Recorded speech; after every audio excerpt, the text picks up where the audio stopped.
rero turi mu mujyi rwagati, umujyi wa London, aho tugiye gukurikira igikorwa cyo kwibuka Genocide Yakorewe Abatutsi mu 1994 ku nshuro ya 28. Aha niho Abanyarwanda bateraniye kandi bakaba bari kumwe n'inshuti z'u Rwanda. Igicaniro TV twahababereye, turaza kujya tubagezaho uko byose birimo bigenda, uko umuhango utangiye n'uko urangiye.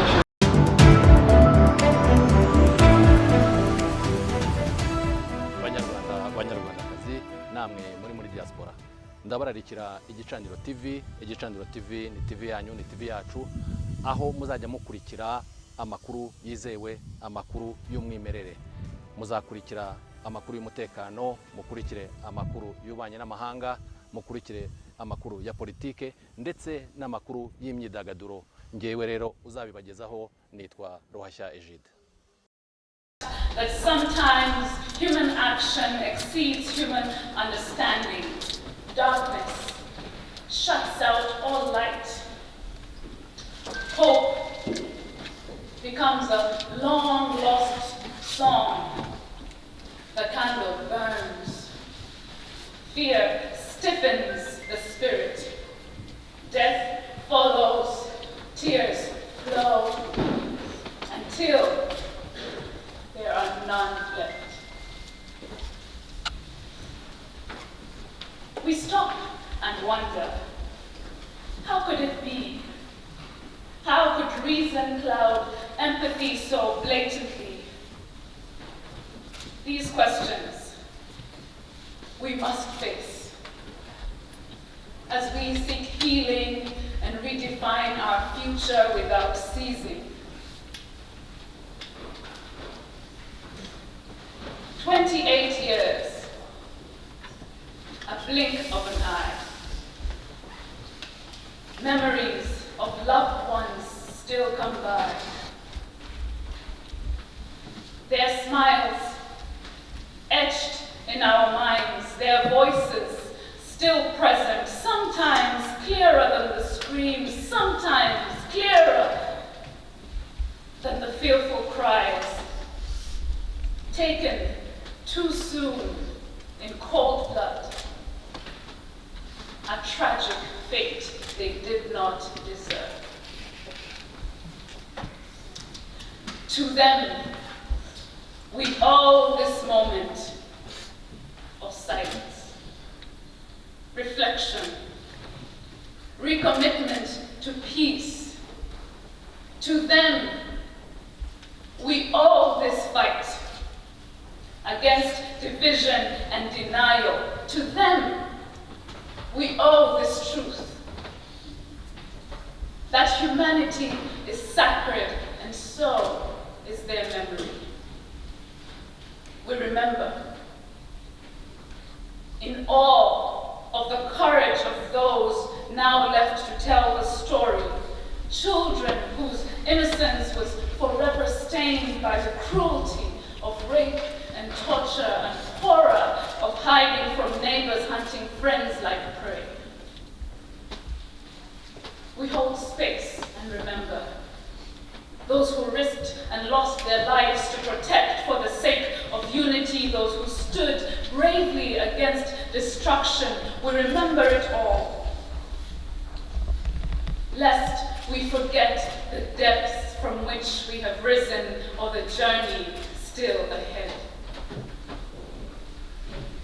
See, our flame of rebirth is full and free for the children of our motherland who choose not to despair, never to be swept by the tides of hate or let a horrid past determine the way. This flame of rebirth is full and fierce for a rising generation which says never again.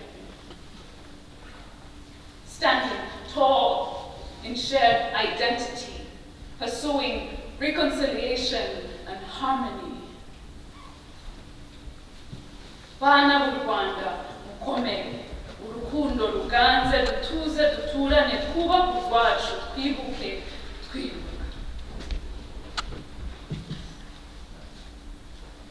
In the end, we are all we've got. To hold each other's hand, this moment calls. To sing a peaceful lullaby for the souls we lost. To be still, despite the forces which threaten to shake us.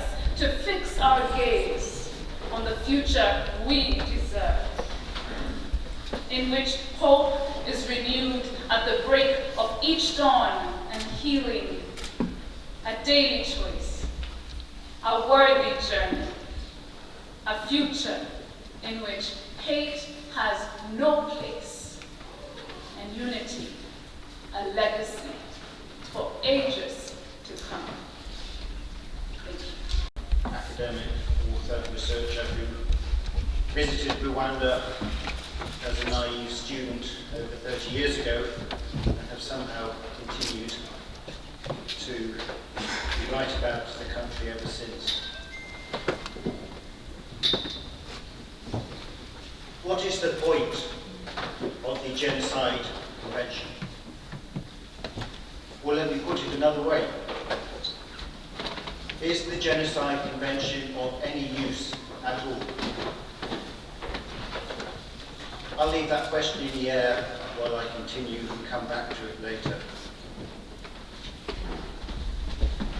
On the 21st of September 1992, 30 years ago, Rwandan Army head de Gracias Zabimana sent an extract to his fellow army group leaders around the country. The extract was from a report. The conclusions of that report, which had been chaired by academic, author, researcher who visited Rwanda as a naive student over 30 years ago and have somehow continued to write about the country ever since. What is the point of the Genocide Convention? Well, let me put it another way. Is the Genocide Convention of any use at all? I'll leave that question in the air while I continue and come back to it later. On the 21st of September 1992, 30 years ago, Rwandan Army head de Gracias Zabimana sent an extract to his fellow army group leaders around the country. The extract was from a report. The conclusions of that report, which had been chaired by at dawn on Saturday, the 16th of May 2020. French police broke into an apartment in a quiet suburb of Paris and arrested an 84-year-old man. A man wanted for heading up Hutu hate radio RTLM, for being an alleged principal financial backer and organiser of the genocidal militia. This old man was none other than Felicien Kabuga, wanted suspect number 1, and a man who had avoided capture for 26 years. He is now awaiting trial at the International Tribunal. Well, why, you might say, is putting an old man on trial so important? Why is it so important we put him on trial for genocide, extermination, and crimes against humanity? Well, in France this year, 2 or possibly 3 alleged genocidaires will also face trial. Admittedly, there are dozens of suspected killers still living in the Republic, and most will die of old age, probably at this rate, before they face justice. However, each and every trial that does take place, however long after the event, however old the accused are, achieves 2 really important things. In the short term, the trials can give some much needed solace to victims and survivors of the crime. some sense of closure, some sense of right finally being done. And of course it also puts into public view, just for a short while, the responsibility of the perpetrators. Trials silence denial like nothing else, as the historical facts cut through the usual efforts by those who would negate the truth of what really happened. Second, each and every trial produces hundreds and thousands of witness interviews, documents, police reports, audio-visual evidence, evidence to the historical truth of the genocide against the Tutsi, which is so important in the medium and long term in the battle against denial. A full 16 whole years after they were arrested in 2006, taken absolutely no judicial action against the alleged Rwandan mass murderers living openly in this country. Vincent Virginia, or Brown as he likes to be known, Celestine Mutabaruka, Celestine Bukarishabuja, Charles Munyiniza, Emmanuel Tizieyo. And sadly, these 5 are likely only the tip of an iceberg of others also living openly here in the United Kingdom. Here, successive governments seem to have taken the view that justice, even for crimes of such enormity, do not matter if the perpetrators have not killed British subjects on British soil.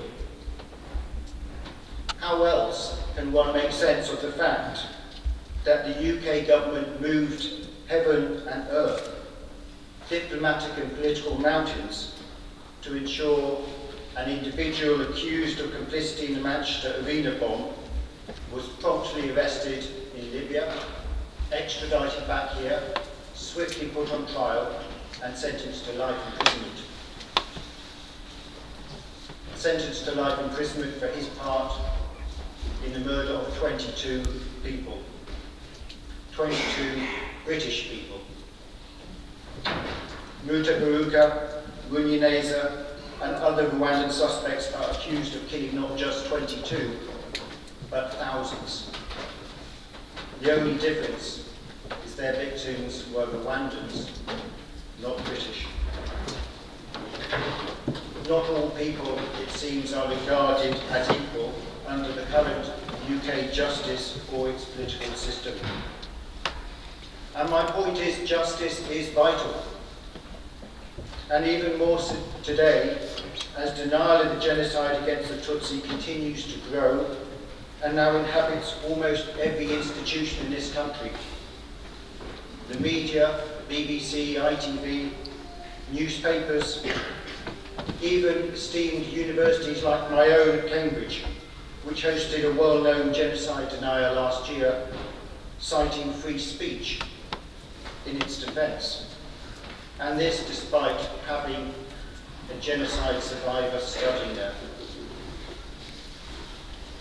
Some may have followed the trial last month of the popular French celebrity journalist Natasha Polony.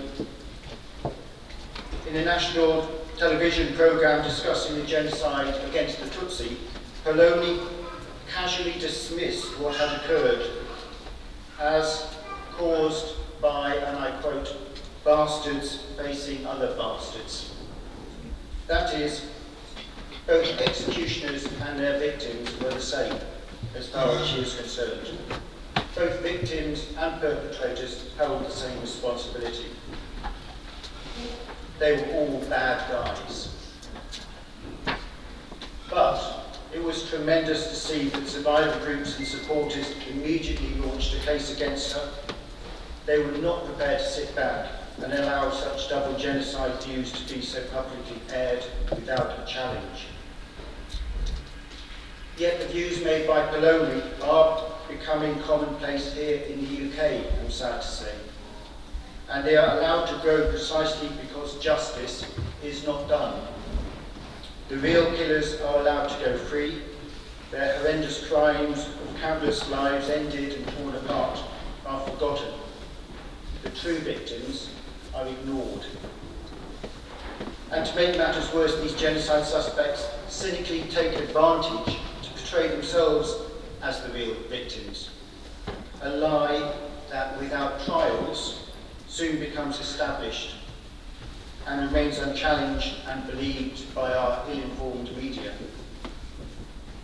So let me come back to that question at the front, and I know some of the front rows may not agree with me here, but what is the point of the Genocide Convention? A convention where it was a miserable life with every kind of disease. It was life with no food, life with no security. The only wish we had was to die, the wish we had. Miraculously, from the refugee camp, and we started thriving for a new life. But from then on, I was consumed with burning questions of what could cause friends to become murderers. If such things could be learned, could they be unlearned? Could victims and perpetrators find a way to continue living together? A few months after the genocide, I had to start in primary school. But sitting in class was most of the time. I was remembering the dead people I saw, the screaming voices of the children and women that I heard being killed and raped. Even today, these are my nightmares.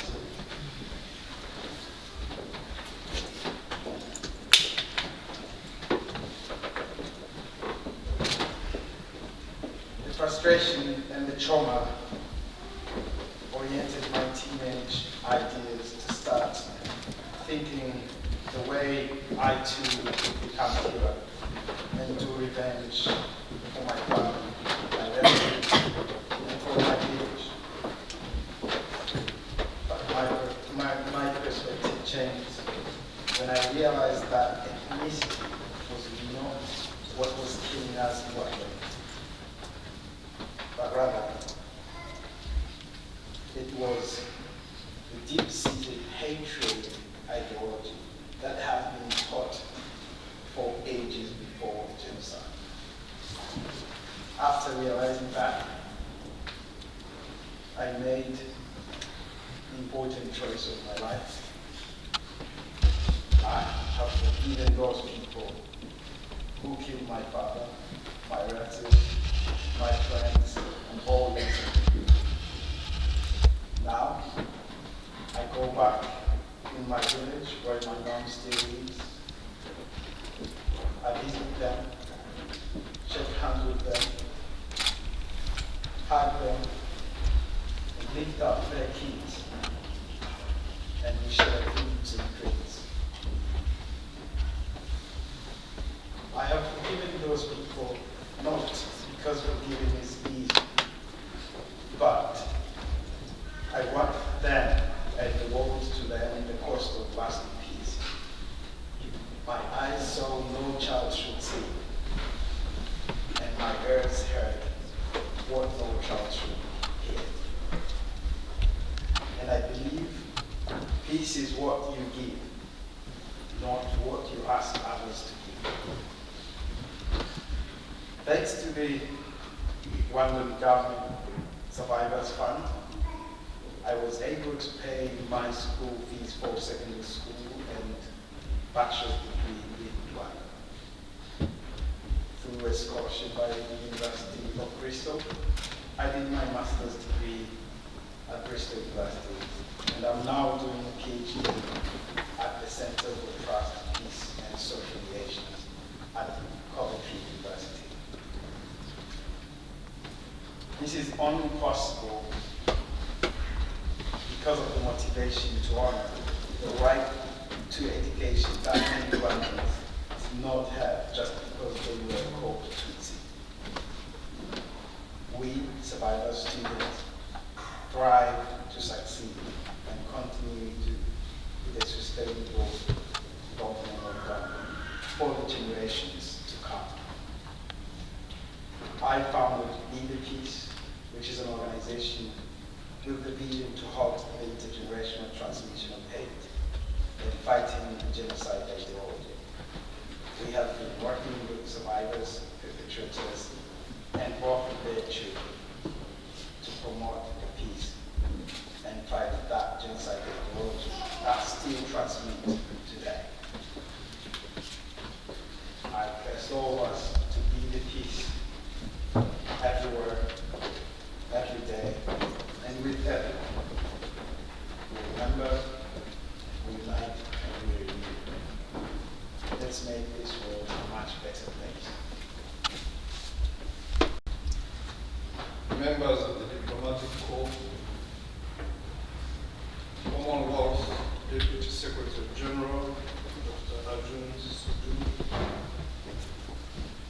Rector, Dr. Stephen Evans,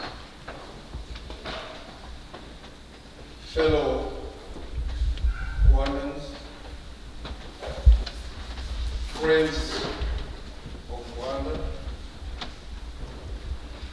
ladies and gentlemen,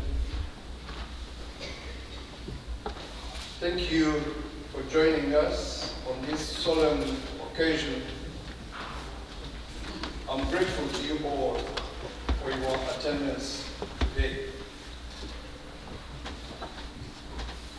This is my first commemoration as Rwanda's High Commissioner to UK, and it is also the first commemoration the High Commission and the Rwandan community have held in person since 2019.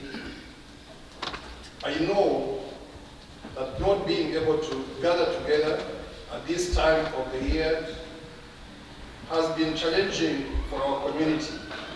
So I'm pleased to see so many friends and fellow Rwandans here today. As Rwandans, we have inherited a wounding collective history. Each year, we must return with renewed purpose to remember and honor the over 1 million lives that were lost in the genocide against the Tutsi. Each year, we hear and feel the pain of the survivors, and we stand shoulder to shoulder with them and their families. We do the same today. Mr. Kwibuka, thank you very much for sharing your story. Take comfort. We stand with you. Your country, Rwanda, we always stand with you. The victims of the genocide were forced to endure many stages and many years of horror. First came classification of Rwandans into ethnic groups. Those of you who know our story know that we are not different. The adding of Hutu and Tutsi onto our IDs, which ingrained in our population that we were different races. Those of you who know us, you know that we are not different races. But for colonialism to be effective, it demanded the colonizer to divide the people in order to rule over them better. This classification enabled post-colonial government to justify further division and hatred among Rwandans. Next came dehumanization, the process of referring to other people by other names. Tutsis were referred to as snakes, as cockroaches, not human. Then there was polarization, then division, where Tutsi were identified as a common enemy, and so the enemy was known and identified. Andrew mentioned that a while ago. In the lead up to 1994, lists of Tutsi families and individuals to be killed were drawn, messages of hatred were spread over the radio, militias were organized, and vast quantities of weapons were imported. The genocide, which began on the 7th of April, was a planned, systematic, government-sponsored undertaking, which left over 1 million people dead, many others injured, victims of rape, orphaned or displaced from their homes. The entire social fabric of our nation had been destroyed. 1994 was only 28 years ago. But today, Rwanda is transformed. It is transformed for better and for good. We have a nation to be proud of and something precious to defend. As His Excellency Paul Kagame, President of the Republic, said, Rwandans will always be ready to protect what we have built without hesitation, without apology. Today, Rwanda is peaceful and is prospering. Crucially, the values of national unity, cohesion, and inclusivity have underpinned our development journey. We call this ideology N'Umunyarwanda, meaning we are all Rwandans, we are indivisible. Together, we are resilient, and nothing will split us again. The culture of responsible, unifying leadership at all levels has firmly taken root. No leader can today say Rwandans are different like they are from two different planets. No leader can again incite citizens to send other citizens out of Rwanda through the Nyabarongo River. No army leader can again brag about preparing an apocalypse and actually do it. No leader can permit a woman to be raped, a school child to stand in class, a citizen to be stopped at a checkpoint, denied a place in school, or a scholarship on account of their ethnicity. These ridiculous things, my friends, dehumanize our people in very unimaginable ways. Those stuck in the past did not go quietly. Since 1994, those who, in the service of ethnic separatism, tried to violently subvert our progress, those who much later used terrorism and killed our people, claiming they are pursuing the rights of native Rwandans, found that our unity and resolve are stronger than their divisiveness, hate, and propaganda. They have all failed as Rwandans consolidated unity, justice, and peace. As you know, many of their leaders were brought to justice. Our region today, if you've been watching, treasures and works for more unity, more friendly relations, more development, not less. Ladies and gentlemen, earlier this year, scientists from the University of South Florida concluded a study which analyzed the DNA of victims and the offspring of victims of the genocide against the Tutsi. The study found that the terror of genocide was associated with chemical modifications of the DNA of genocide-exposed women and their children. The study shows that even as we struggle to heal, the trauma of our past can be passed through the generations. We must embrace our links to the past. Rwanda existed many centuries before 1994. Rwandans lived in Rwanda as do other people in their countries. It is important to revive and recount the values that held us together. Our shared history binds us together and makes us stronger. Our history steels and fortifies our aspirations for a better, more inclusive future.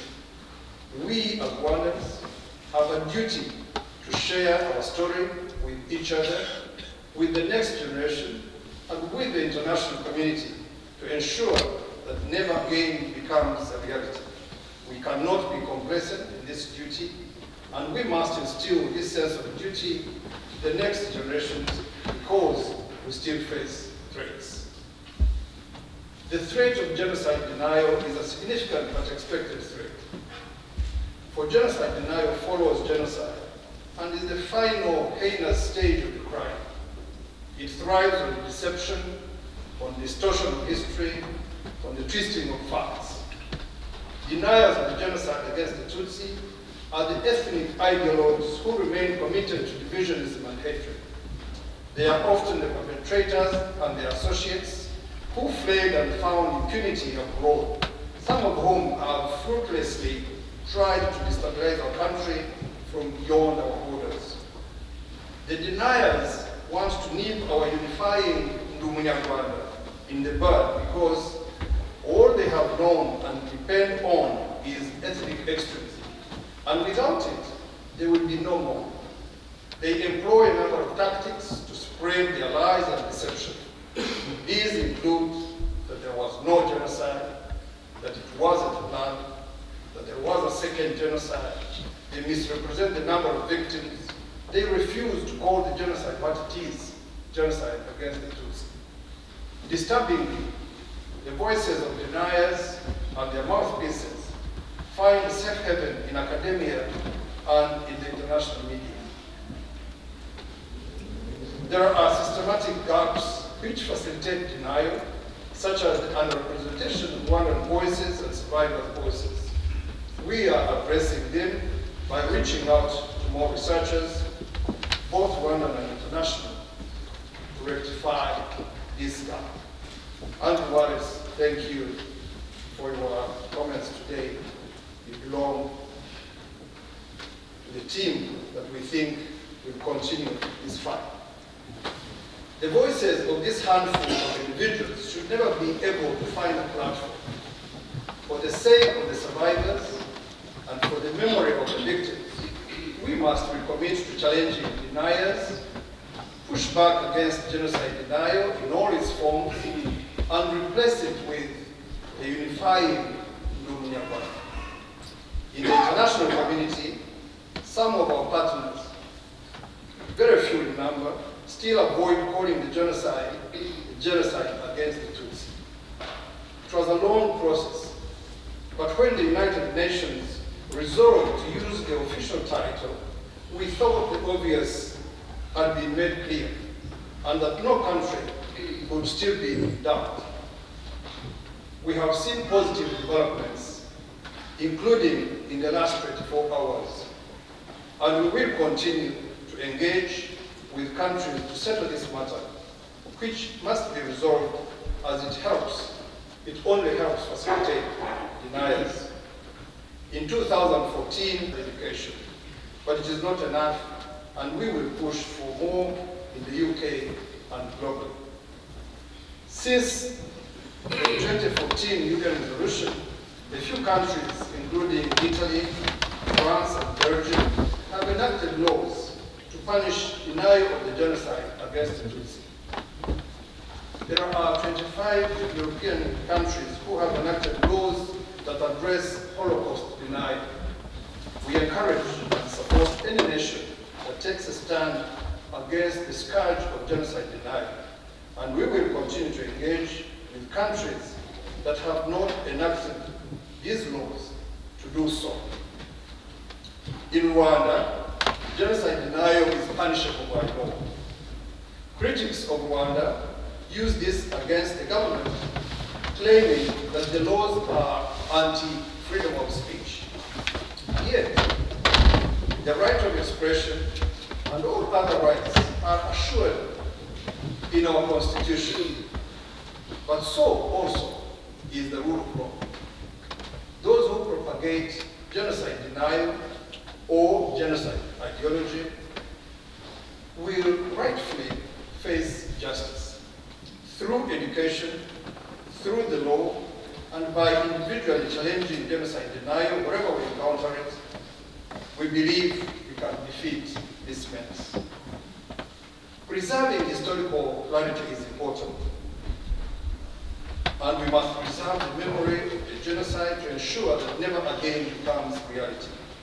In Rwanda, we are awaiting the protected genocide memorial sites, Nyamata, Murambi, Gisozi, and Bisesero, to be granted UNESCO World Heritage status. We must protect the memory of those we lost. By preserving the sites, we fortify the memory and create a powerful tool to educate the next generation and the wider world.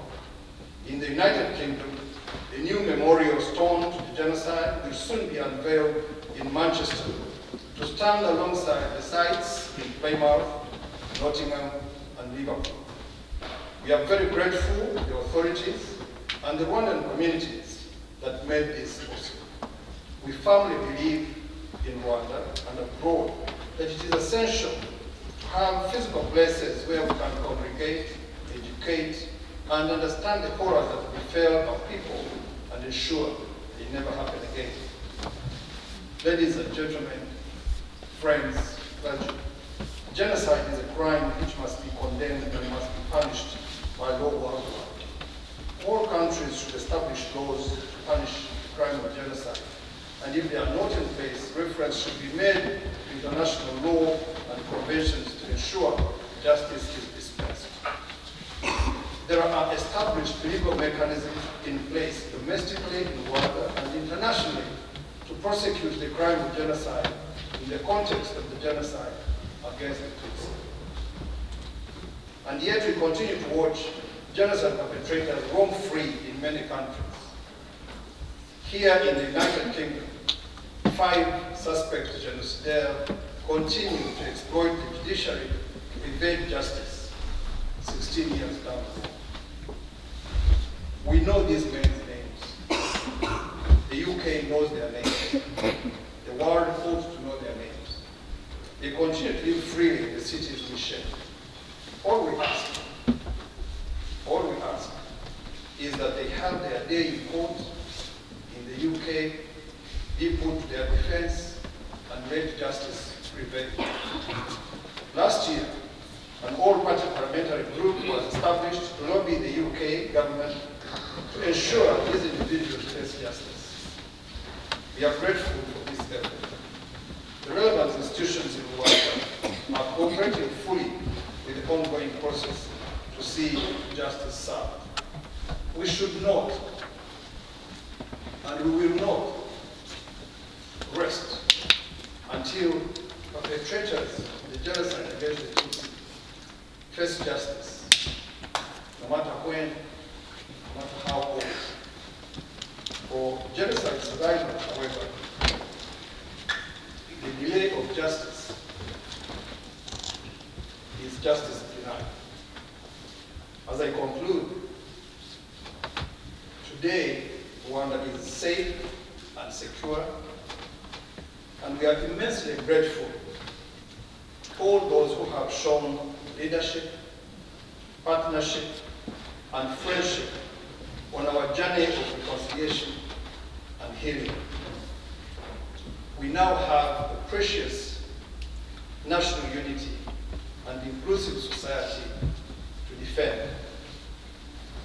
We remain vigilant, however, to the threats that we face, and Rwanda and Rwandans will continue to partner globally for the ends of justice, peace, and truth. Dear friends, as Rwandans, we are now firmly united with our ideological clarity around Rwanda.